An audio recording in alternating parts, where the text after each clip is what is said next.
और सदन में जब आप पहुंचते हैं तो आपका दोहरा चरित्र, दोगला चरित्र सामने आता है। और अगर आपने वो शपथ झूठा लिया है तो फिर आपके ऊपर क्यों कार्रवाई नहीं होनी चाहिए और आपकी सदस्यता क्यों नहीं जानी चाहिए। और साथ ही साथ उसके एक कदम और आगे बढ़ गई कोर्ट।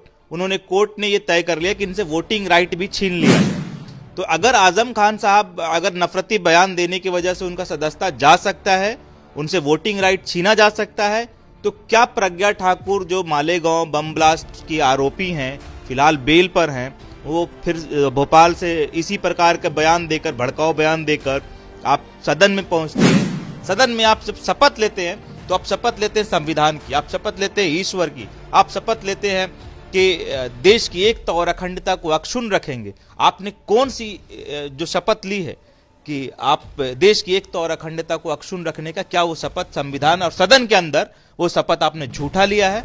बीजेपी सांसद प्रज्ञा ठाकुर ने जो बयान दिया उसको लेकर के विवाद शुरू हो गया। हालांकि कई जो मुस्लिम धर्मगुरु हैं उन्होंने इस पर खुल करके बात नहीं की, लेकिन राजनीतिक तौर पर लोगों ने इसका खुलकर विरोध भी नहीं किया। उन्होंने कहा कि लव जिहाद के मामले ज्यादा बढ़ रहे हैं और हिंदू लड़कियों की सुरक्षा के लिए उन्होंने अपील करते हुए यह कह दिया कि आप अपने घरों में हथियार रखें, हथियार नहीं है तो कम से कम सब्जी काटने वाला जो चाकू है वो तेज करके रखें। हमारे साथ बात करने के लिए जन अधिकार पार्टी के प्रवक्ता शाहान परवेज जी हैं। शाहान जी, जिस तरह का ये बयान उनकी तरफ से आया, आप लोग पहले से भी उनका विरोध करते रहे कि मालेगांव बम ब्लास्ट मामले में एक्यूज हैं वो, और इस बयान के बाद जो है लोग उनकी गिरफ्तारी की मांग कर रहे हैं। देखिए, मैं सिर्फ गिरफ्तारी की मांग नहीं कर रहा हूं, मैं कह रहा हूं कि अगर ऐसे लोगों पर, जब एक देश में एक पहल हुआ कि कोर्ट ये तय कर रही है कि नफरती बयान वालों का सदस्यता जाना चाहिए। आपने उत्तर प्रदेश में देखा, आजम खान साहब का जो सदस्यता है वो रद्द कर दिया गया, और साथ ही साथ उसके एक कदम और आगे बढ़ गई कोर्ट। कोर्ट ने ये तय कर लिया कि इनसे वोटिंग राइट भी छीन लिया जाए। तो अगर आजम खान साहब अगर नफरती बयान देने की वजह से उनका सदस्यता जा सकता है, उनसे वोटिंग राइट छीना जा सकता है, तो क्या प्रज्ञा ठाकुर जो मालेगांव बम ब्लास्ट की आरोपी हैं, फिलहाल बेल पर हैं, वो फिर भोपाल से इसी प्रकार का बयान देकर, भड़काऊ बयान देकर आप सदन में पहुंचते हैं। और सदन में जब आप पहुंचते हैं तो आपका दोहरा चरित्र, दोगला चरित्र सामने आता है। सदन में आप जब शपथ लेते हैं तो आप शपथ लेते हैं संविधान की, आप शपथ लेते हैं ईश्वर की, आप शपथ लेते हैं कि देश की एकता और अखंडता को अक्षुण्ण रखेंगे। आपने कौन सी जो शपथ ली है कि आप देश की एकता और अखंडता को अक्षुण्ण रखने का, क्या वो शपथ संविधान और सदन के अंदर वो शपथ आपने झूठा लिया है? और अगर आपने वो शपथ झूठा लिया है तो फिर आपके ऊपर क्यों कार्रवाई नहीं होनी चाहिए और आपकी सदस्यता क्यों नहीं जानी चाहिए?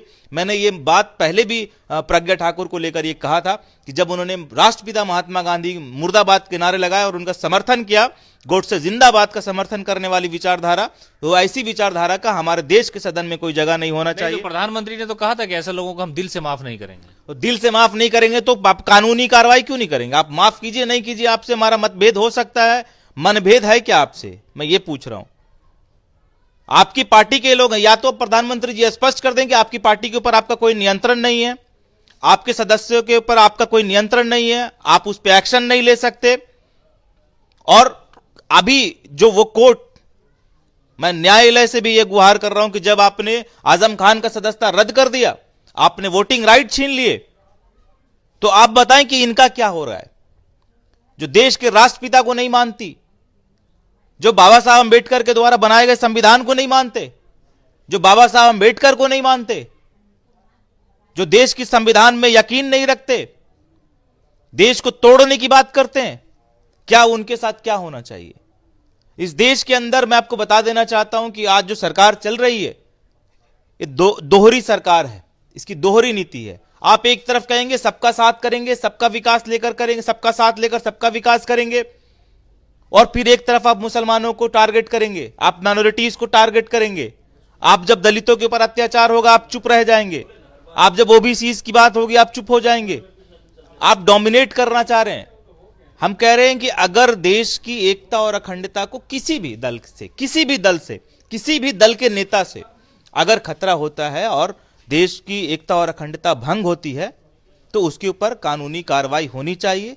उसकी सदस्यता, नवाज हुसैन ने कहा था, कई बार उन्होंने कहा है कि हिंदू जैसा कोई दोस्त नहीं और हिंदुस्तान जैसा कोई देश नहीं। निश्चित रूप से हमारे पूर्वज हजारों सालों से यहाँ रह रहे हैं और हम में कहीं कोई भेदभाव नहीं है। हम एक साथ रहे हैं, हमारा खाना पीना एक साथ रहा, हमारे कल्चरल एक्टिविटीज सब साथ रही है, और हिंदू जैसा अगर कोई दोस्त नहीं है, हमारा कई दोस्त हिंदू है।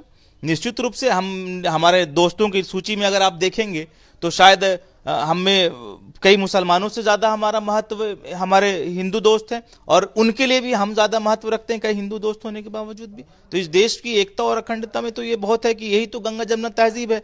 और शहनवाज भाई ने ये बात कही तो अच्छी बात कही, मैं उसकी बात क्या क्या कह रहे हैं, जिस तरह कार्रवाई होनी चाहिए ऐसे जहरीले बोल, चाहे वो किसी भी पार्टी की तरफ से हो, किसी भी धर्म का नेता बोले, तो ऐसे लोगों पर, इसलिए कि आप डिलीवर क्या कर रहे हैं समाज को। मैंने वही बोला ना कि कोई भी दल का नेता हो, चाहे दल कोई भी हो, नेता कोई भी हो, अगर आजम खान के ऊपर अगर कार्रवाई हो सकती है तो प्रज्ञा ठाकुर के ऊपर क्यों नहीं हो सकती है?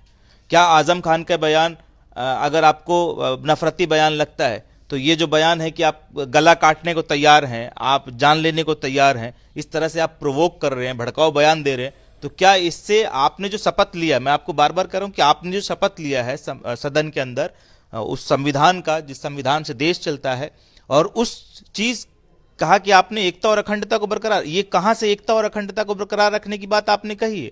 तो निश्चित रूप से कहीं ना कहीं इसमें देश की एकता और अखंडता को ऐसे बयान से खतरा है। और ऐसे लोगों का मेरा प्रधानमंत्री जी से मांग है कि अगर आप सच में देश की एकता और अखंडता को बरकरार रखना चाहते हैं, और अगर आप सच में आपका विजन है, मोटो है, इरादा है कि सबका साथ होना चाहिए, सबका विकास होना चाहिए, तो फिर इस प्रकार के लोगों का सदस्यता रद्द कराइए। और रद्द नहीं, इस प्रकार के लोगों का आपने देश की नागरिकता भी इनसे छीन लेनी चाहिए।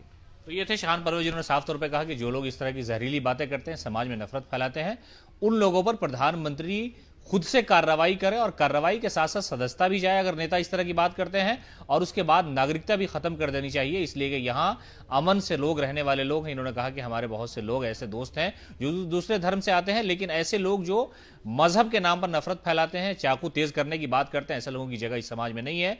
और समाज तो समाज, देश में भी ऐसे लोगों को जगह नहीं मिलनी चाहिए।